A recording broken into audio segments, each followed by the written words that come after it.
Senator, I think there's something you should know. You might already know about it because I see you're a doctorate in history. You're also a military guy, so thank you for serving. But I see you're investigating this election thing, and this annoys me because a lot of people don't know this power exists of the people, and I fear a lot of politicians don't know the power is. I did a search for Pennsylvania Grand Jury Manual. I didn't really find much, but I did find this. It's the United States Western District of the Pennsylvania court system, and here's the Grand Jury Guide. Now, it doesn't really matter this is federal court or federal law because the grand jury process is virtually 800 years old. The government cannot control its power. There's a law review out there. It's called Reviving Presentments, Yale Law Review. It talks about how the grand jury went upon themselves and charged a company or a person with a crime, even though the government just wanted to take a settlement. So the grand jury has a right to investigate this election fraud, but no grand jury is because they're not being told they can. We're being led to believe that government can fix itself. Isn't that funny? And then the government will investigate it, but no, the grand jury is an independent body put in place to do it, to prove the point. They can't overly lie. So here's the article, here's the grand jury guide. I just highlighted some portions on it.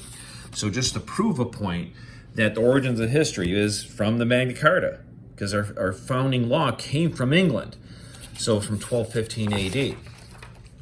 So there was some cases here in the States in 1861, and talking about a New York State governor tried indicting somebody. The grand jury said, no way, we're not going to do it. The grand jury is only mentioned in the Bill of Rights. There's a case out there called U.S. versus Williams. It talks about being the grand jury is only mentioned in the Bill of Rights. It's solely in the hands of the people, serving as a buffer between the people and the government. How do you like that? But the government doesn't want you to know. The attorneys don't want you to know this power exists. So the nature of the grand jury, their purpose is to believe that a crime is being committed.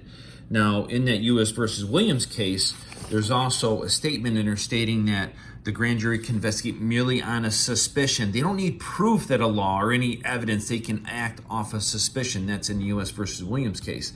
But in this part, it says the grand jury tasks and how charges can be brought to the grand jury. So if you look here, by the United States attorney or your local county prosecuting attorney, they both function the same way. That's why the grand jury process is here.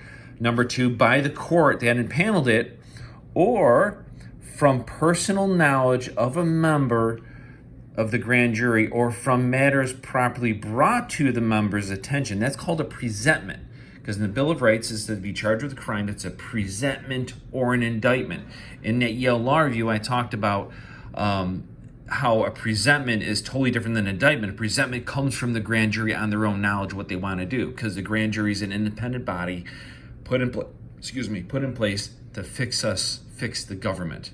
Any questions, reach out to me. My business number is 716-625-6125. I fix cars for a living. There's also a couple of videos I have on my YouTube channel here regarding this matter if you want to educate yourself on it. Reach out to me, message me, call me, got any questions. This is key to fixing America. Thanks for listening.